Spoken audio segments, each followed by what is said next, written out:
me get up. Hello, everyone. Welcome to another episode of Mondays with Miko. It's an interesting Monday. We got a lot to talk about. Let me say that. But I'm excited because I do have a special guest in the green room, somebody with passion, a young person, because we're going to be talking about some very sensitive subjects today. So I am here in a different city, actually, a whole completely different state, but I was not going to miss this opportunity to chat with you today. So, and let's just do that, right? Hello, Reagan. We're going to be talking, right? So feel free to chat live with us. If you're watching on YouTube or on Twitter, thank you so much. Please share this post. And in the green room with me today, I have Kelly Williams. Kelly Williams is so much. She's like my little sister. She's a local activist. She's a businesswoman. She's an entrepreneur. She does everything. And we're going to learn a little bit more about Kelly in a minute.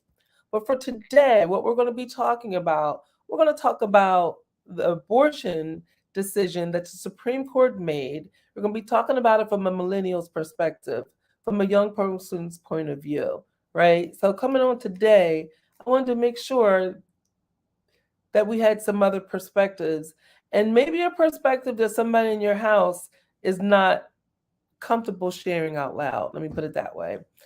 Kelly will be. So she's going to be sharing some information with you today. I'm also going to talk about today the January 6th committee. There's been some moves, right? So I will talk to you about the last one that I watched, and I want to hear your opinion of it. So we'll go back and forth, right? So I think that's probably all we'll have time for today. So one is going to be the abortion from a young person's, a millennial's point of view. In the second, it's going to be we're going to talk about the Supreme Court, not the Supreme Court, the the oh my goodness, January 6th committee meetings, right? So I feel like when the ruling came down from the Supreme Court, I was hurt. Not I was not in tears, but I was hurt. I was hurt for um I was hurt for our country. I was hurt for women. I was hurt for what this decision that they made represents. And what it represents um, what I'm calling a corrupt Supreme Court, because to allow Justice Thomas to continue, one, how him and um, Kavanaugh got on the Supreme Court was terrible. And then their behavior once they've got there is abysmal, right? And so for them to be part of this decision, which is impacting women's lives all over this country, it made me mad, not sad. It made me really, really upset. And when I'm upset, I turn my anger into action. So watch out. I personally reflect on, because, let's be for real, I'm 53 now. But I wasn't always 53. When I was 17 years old, I met the man of my life, the love of my life, and I found myself with child. 17-year-old. I didn't know where to turn. I didn't know who to talk to. I didn't know who to tell.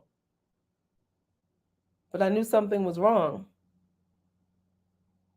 So I had decisions to make.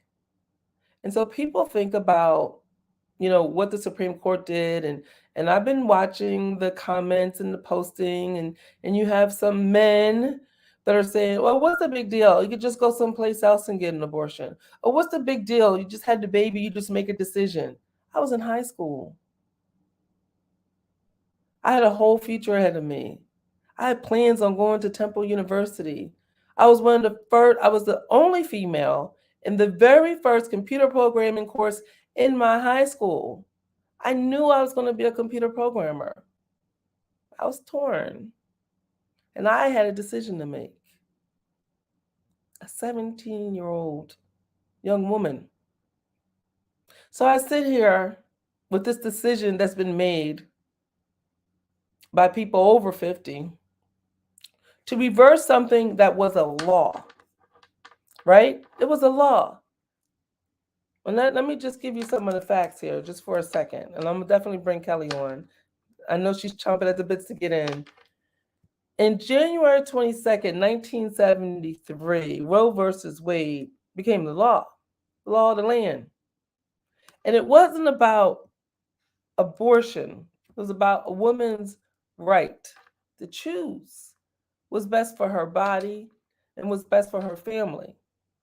And there are ramifications, there are limitations, right? There's limitations. There's a law, but we all know, babies aren't being killed. It's a woman's decision about her body. If a woman, then there's so many stories. I can go through the different stories of women, be it an 11 or a 12-year-old that is pregnant because of rape or incest, or the woman who bad decisions. She happened to have a one night stand. She ended up pregnant. She found out very early in her pregnancy, before the first month. Does she risk her family, her whole family? But every woman has a story. This woman that's talking to you right now, I have a story. And I went on to marry that man. I went through high school. My senior year, I was pregnant. While my friends were going to proms and school trips, I was taking care of my infant son. I missed 6 weeks of school so I could be homeschooled. But they didn't make any special accommodations for me. I went to school pregnant. That was a decision I made. And we went on to get married and we went on to have a family. We went on to have 3 more kids, got a total of 4 kids, and now I'm going to have 5 grandkids by January. But those were my decisions.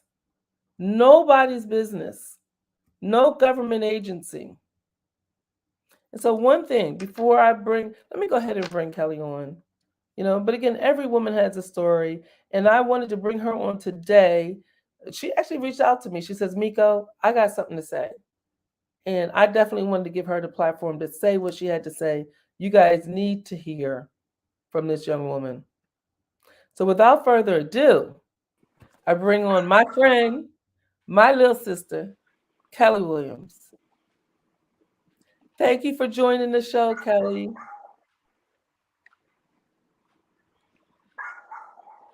Are you with us? Let me see. Can you hear me? I can hear you. It's a little bit choppy, but I can hear you now. Okay. Clotella, let me see. They shouldn't have the right to choose it. You know Yeah, what? it's like you're So, going in and out. okay, can you hear me now? How about now? I love technology. Sorry, It's guys. bad connection. Bad connection. Well, bummer. You guys that are out there with me, let me know. Can you hear me clearly? Want to see if the connection issue, Yeah, where I the can hear connection you. issue is. Okay, so listen, let's go ahead and look at what Clotella has to say.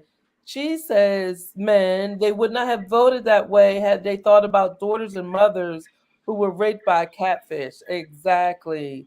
They shouldn't have to choose what happens to my body.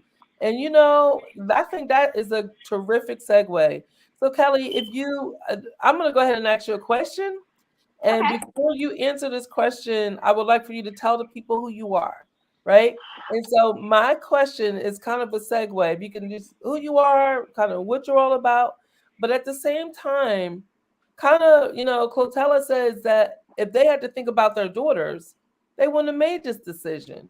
Their daughter who may have been raped, right? Or incest or otherwise abused and found out early in her pregnancy, right? Um, so I would like to know from your perspective, what do you think about the age of people that are making these decisions that will affect you, somebody who is of childbearing age and younger folk?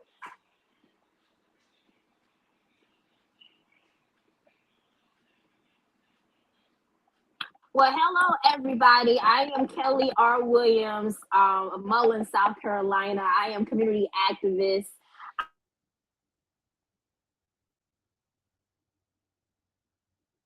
I am excited about this conversation because it's needed. I'm gonna be honest with you, Miko. I actually asked my father that question after the Supreme Court made their decision. I just asked him simply, "What is your opinion on this?" And his response was, "It's not my decision to make the choice for you." And when you were under the age of 18, it was my decision as a parent to protect you. So if you were molested, if you were raped, or to you under the age of 18 under my care, as a parent, we would have had to make the right decision, what was going to be best for you, our child. Oh, you're breaking up. I'm kind of losing you in and To out. that, because that showed that not only he cared for me as his child, but he also, by me being an adult woman now, he respects my decision for the right to choose what is still was best for me. And that's the whole thing about this. It's not about the fact of the matter for abortions. It's just a woman's right to choose what's best for her in that given moment. We don't know what women go through on a daily basis. Me as a millennial in this day and age, no, I do not have any children. And you know the reason why I don't have any kids now? Number one, I don't want my kids to be raised in a society like this. Number two, I can't afford it. I absolutely cannot afford it. I thank God I am blessed with the career that I have and that my businesses are thriving. But I'm gonna be honest with you, 5 or 10 years ago, I could barely even pay my bills and keep food in my own belly, yet let alone another child. So my thing is, yes, in this moment, I'm being selfish because I wouldn't dare bring in a child in this society when my thing is I know things are against us right now. And it's not only for me as a mother and as a Black woman being able to rear a child here in this society, but it's for the children it's on. Everybody say they're pro-life until the child actually gets here. Exactly. And I love the fact that your father was so supportive. And he said, if you were under 18, then he would be there to help you, right? Make those decisions. But the fact is, a lot of young women that find themselves in this situation, like me, you're not ready to open up and tell your parents. You're not running. I'm pregnant. You don't do that. You struggle with this decision, right? And then so many young women that I knew, it they would get kicked out the house. Absolutely. Absolutely. My So graduating you class, I think we had a total of 2 or 3 that graduated pregnant. Oh, did I lose you? You there? You went out for a second. Okay. So you were saying there were 2 or 3 that graduated in your high school class that were pregnant? Yes. And one thing that my mom, and I do thank her for this to this day. When I was in high school, when I think I had to be like 14 or 15 years old, she had a sit down talk with me, and she worked at the health department. Mom worked at DHEC for years. And she told me, and she was very simple. She said, DHEC doors open wide open for free each and every day. And that was her conversation that she had with me. And she just told me, get to age 18, baby free. My mom showed me the avenues that was available for me to be able to get on contraceptives, birth control, even as a teenager.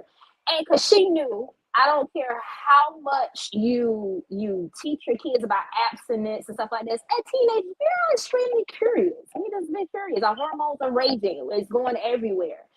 And just her having that conversation with me, just letting me know my options as a woman to protect myself. So I didn't have to get to that stage of abortion. It's letting me know these are the things that's out there so you won't get pregnant. It's a big thing, but unfortunately, our community don't have those resources. Our community is not having those conversations. And a lot of kids don't have parents like my parents that were so open because they understood my child gonna have sex. We know this. It's a known fact. My dad was a teenage parent.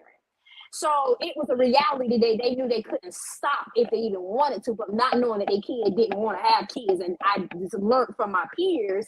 But my thing is, at least I had that choice to know how I could protect myself before it got to that point. But a lot of kids don't have that choice, and a lot of conversations are not being had. So my thing is, when the kids do, the young lady does get pregnant, it's like, what do I do? Right. And then in some communities, I know we don't have it here in Marion County, but in some communities, it is Planned Parenthood. Where I grew up, it was Planned Parenthood, where you went to get contraceptives and condoms and birth control pills and sex education and things like that. So, but let's go there, right? Because y'all, this decision that was made, the reason why I was so mad is because it wasn't just about abortion. Justice Clarence Thomas said, and he said that he wants 3 specific rulings to be looked at. One is a 1965 decision that declared that married couples have a right to contraception. Okay? So if you wipe away that law, that means contraceptives are out. So now you can't stop the pregnancy and you can't abort the pregnancy. Mm-hmm. He also wanted something looked at that was a 2003 case that looked at what people do in their own bedrooms. And this is not just same sex. The words that are used, this is all of us, okay? All right, so this is what you do in your bedroom when nobody's supposed to know. And then the last one that he mentioned was about a 2015 case that establishes the right for gay couples to marry. Now, gay couples are together. And the fact that they can marry, it protects their estate, it protects their children that they have. So, but we've got a Supreme Court that went after a law and overturned it after 50 years. This has never been done. And one of the oldest, longest standing justices came straight out and said, "We ain't done. A trigger effect. About to be a We trigger ain't effect. done." He told us, right? So Kelly, what do you think about increasing the size of the Supreme Court? Because in my opinion, this Supreme Court is dangerous. This Supreme Court is dangerous, and I don't live off fear, but because of the decisions that they're making, fear is starting to creep in. We need to definitely increase the number so it's a balance. But also, it needs to be some millennials, people who are child rearing age, some people who are working age, the ones who are having to fight this daily fight every single day and are the ones who are having the direct effect. We need to be represented on that Supreme Court.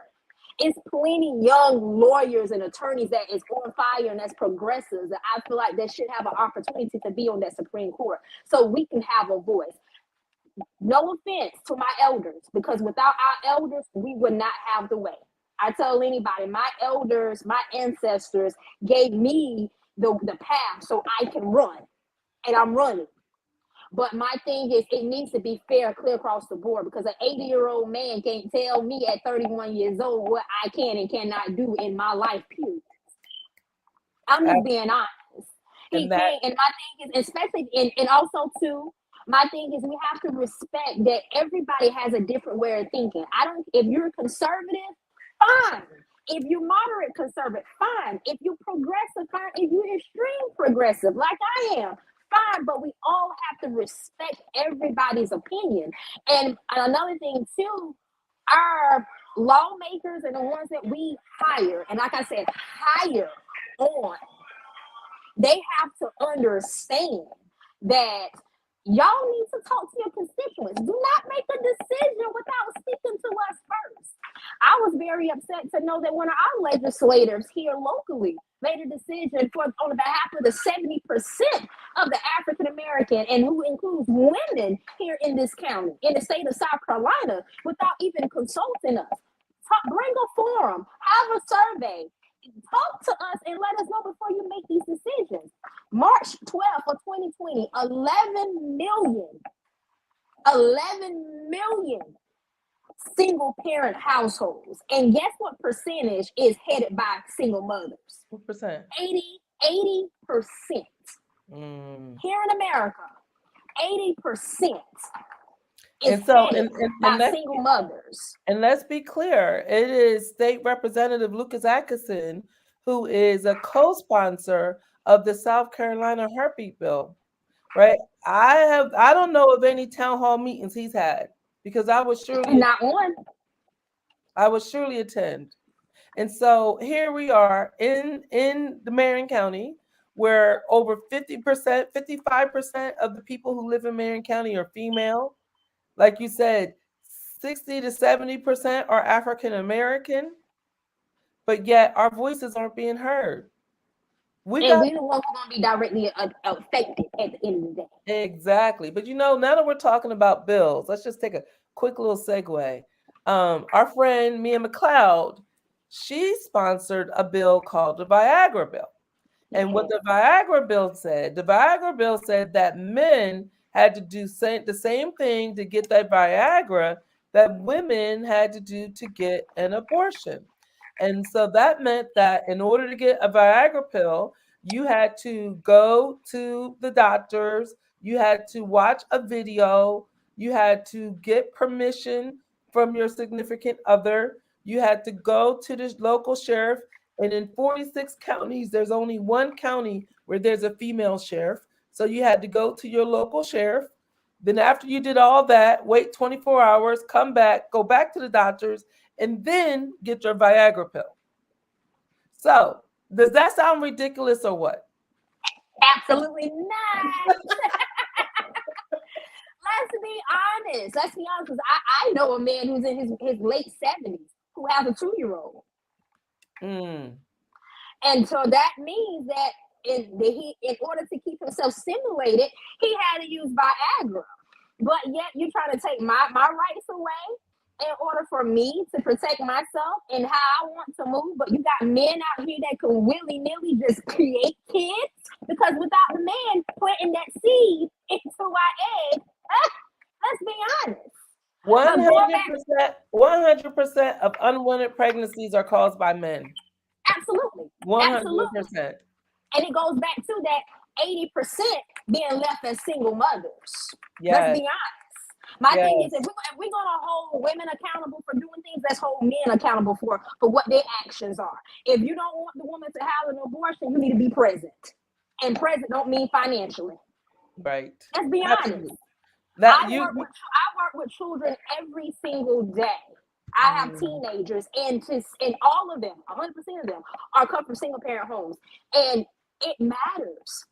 But my thing is, their parents had a choice, and thank God that their mothers, just made a choice to keep them. But at the same time, those same mothers come to me and say, Kelly, I don't know how I'm gonna do this. I don't know how I'm gonna do it. I just don't know. The help isn't out there for them. But let's be clear, because there's been a lot of polls that have been coming out as of recently. And I was just looking at a poll, and it said over 50% of Americans do not agree with Roe versus Wade being overturned, right? So it is the minority that agrees that Roe versus Wade should have been overturned. But also, the same people who said, you know what? I don't believe that a woman's choice should have been stripped from her. I don't believe that a woman shouldn't have the right to make a decision what's best for her body. They also don't fully support abortion unrestricted. We already had laws in the book that restricted abortion past certain weeks, right? I'm telling you guys, this is about control. And it's about control, and this is the first. And Justice Thomas, he said there's going to be more to come. That's scary. Very. But the people have to understand, once again, like I said before, we hired these people. How do we change that? How do we fire them, Kelly? Tell the people. Getting out and voting, honey. Like tomorrow, we got a runoff election, which I need everybody to the polls tomorrow for the runoff election. But using your V's, being visible in your communities, using your voice, and ultimately just voting. My thing is, if once we put these people on notice and let them know, hey, hold on, we hired you. As soon as I hire, I can fire you. And then you need to come to me, your boss, and ask your boss for permission before you make that move. That's how we need to start putting them on notice. Because my thing is, if not, and I'm being honest, the next 5, 10 years is going to be extremely scary. And the crazy thing about it, we made headline news around the world. You got world leaders around the world saying, "What is America doing?" Right. What are we doing? What are we doing to the young people? What are we doing to my daughter, you, our daughters' daughters, and our daughters' daughters' daughters? How do we get to a place where we allow rights that I had when I was born in 1969 and my whole child, all my childbearing years? How do I live and not do something about allowing that to be stripped from you, Kelly, from my daughter, from my granddaughters? We can't have it. And we need help. We need We help. need help. Well, We need Kelly, help. I This love is so talking to sad. you. It is. And we spent time over these past days talking, and we've got work to do. We've got work to do. And I thank you so much for coming on my show and letting people hear from somebody who's actually impacted. Wait. Cotella has a question before you go. I love this. She says, but can we actually get rid of the clearances of the world? Absolutely. We can actually get rid of Clarence Thomas if we actually mobilize as a nation. We can impeach him. A lot of people don't know that. We can impeach him. And if our president get a backbone and really stand behind us, we really can impeach him. Yes, we can get rid of them. And this is how else we get rid of them is really just activating and putting them on notice in our communities. It starts in our local communities. It starts with us going to our local representatives and being in their office and holding them accountable. It starts with going to our city council meetings, our state meeting. That's where it really starts. And once we start on a local level, we see that we're fired up and we're ready to go. They're gonna be like, ooh, we gotta either get our act right or we're gonna have to exit right. Yes, I love it. I love it. And Reagan says, well, what's taking so long? We need more people like me and Miko to join us. And Reagan. Reagan, if you want to join, you already know my inbox is wide open. I'm trying to get to DC, matter of fact, this week to be a part of the protest. Like, it's just really just taking that leap of faith and just getting involved and just letting your voices be heard and don't be scared. Because I didn't had a few people comment on my Facebook page today. Oh my God, is this the person who wanted to run for Mullen City Council? Absolutely. Absolutely. Because my thing is, I'm not going to be silenced and I'm not going to let other leaders. That's the reason why I ran. Because I didn't want other leaders to strip us away from our rights to even live and have the rights to choose. Yes. Absolutely. And it's going to start, right? Let's have these conversations. Like I do Mondays with Miko, and we're all here talking, and somebody will watch and listen later on. And I thank you so much for doing that. But we got to keep those conversations going, okay? We got to keep the conversations going. We can. Oh yeah, Reagan, they're coming for your community. Oh yeah. Yeah, Yeah. they said it. They said it. They made it very clear. They made it very clear. So, and one thing I always say is oppressed people cannot allow other people to be oppressed. The ruling class in the United States of America is white men, period. If you're not a white man, you're oppressed. So why not? Let's work together. There's more of us than them. And am I trying to be? I'm not trying to put all white men in a monolith. I'm not saying that, right? They're not all the same. But the fact is that there's a privilege that's associated with their gender and their ethnicity.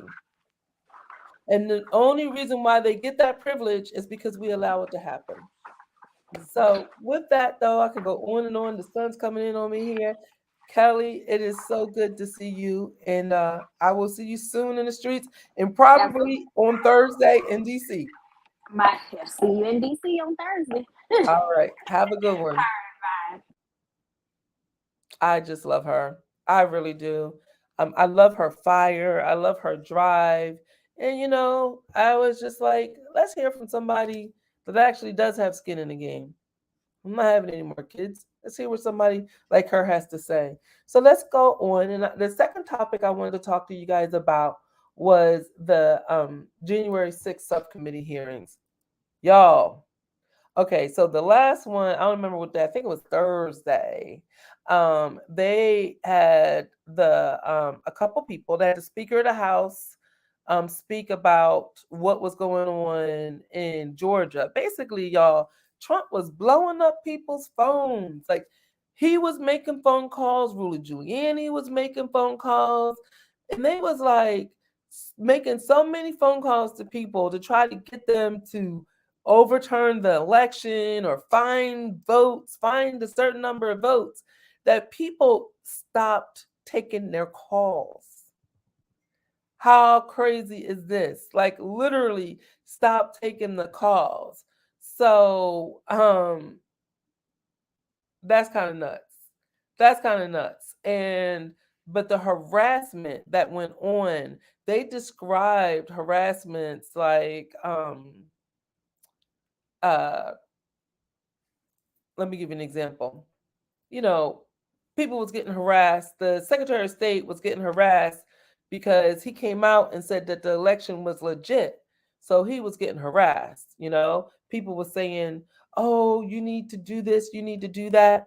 But when Donald Trump sent a tweet, the harassment turned to physical threats, turned ugly and nasty and really, really bad.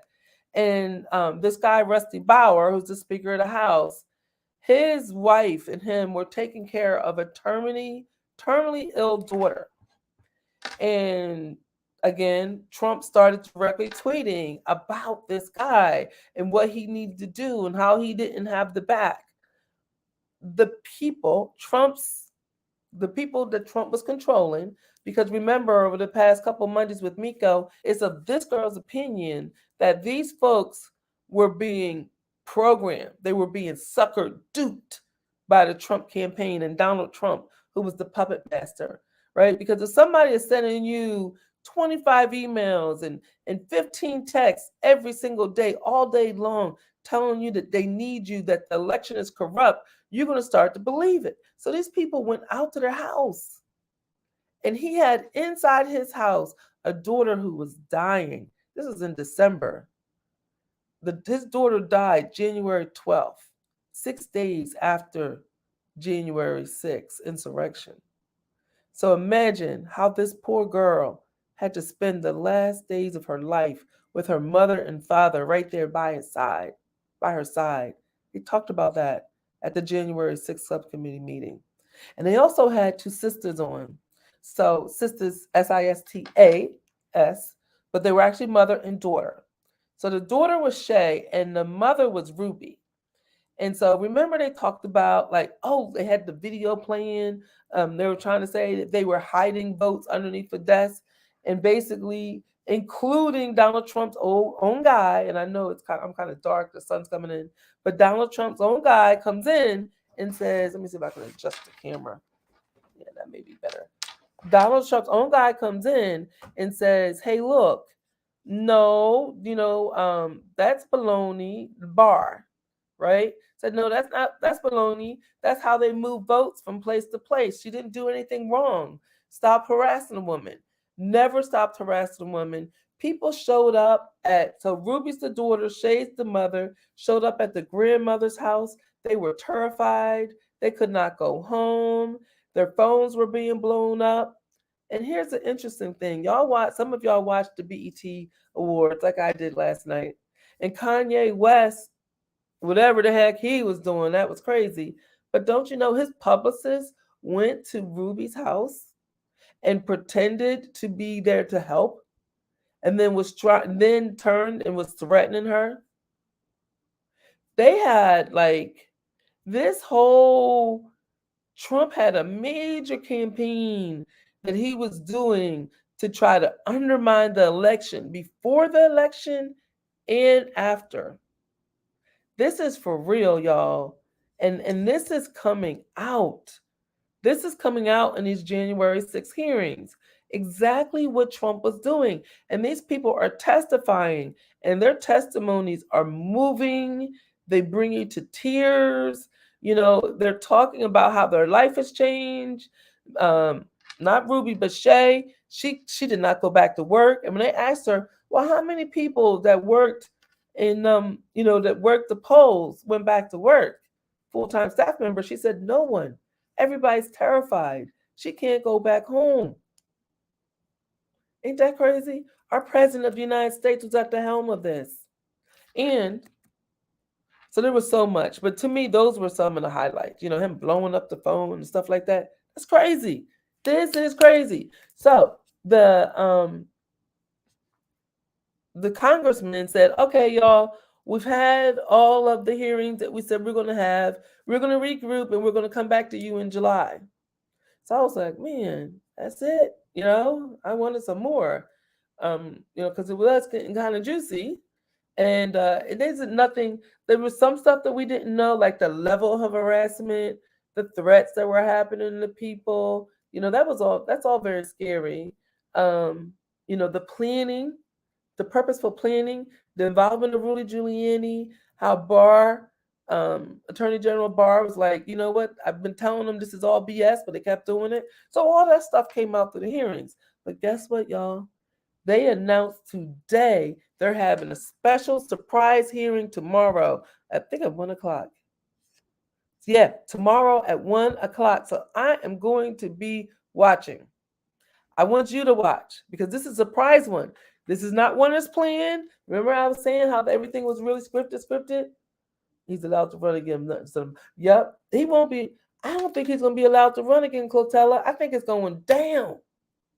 And we have the opportunity to be on the front row of history. So that's tomorrow at 1:00. Watch it, but vote first. Some people vote in the morning, some people vote in the evening. You got to go out and vote tomorrow. It's very important. Crystal Matthews is running for U.S. Senate. She needs you, and we need her voice in U.S. Senate, okay? But that being said, I'm going to go ahead and wrap it up. But it's a special, girl, I think I'm right. The evidence is the evidence. This is a special surprise hearing. And it's funny, my daughter-in-law, because I'm here in Chicago, my daughter-in-law said, Mom, you're getting your hopes up. I'm like, I know I am. But it's a special surprise hearing. And if you watched all of the hearings, like I kind of did, there was one that I was in and out on. It's been a crescendo. This is the facts. Okay? So let's love on one another. Let's love on our friends that may still be kind of brainwashed by what Trump wants them to be tricked by. And let's stay tuned. And I will be back next Monday with Mondays with Miko. And I thank you so much, Kelly, for your time. I thank you guys for tuning in and sharing. And I wish everybody a very safe and healthy week.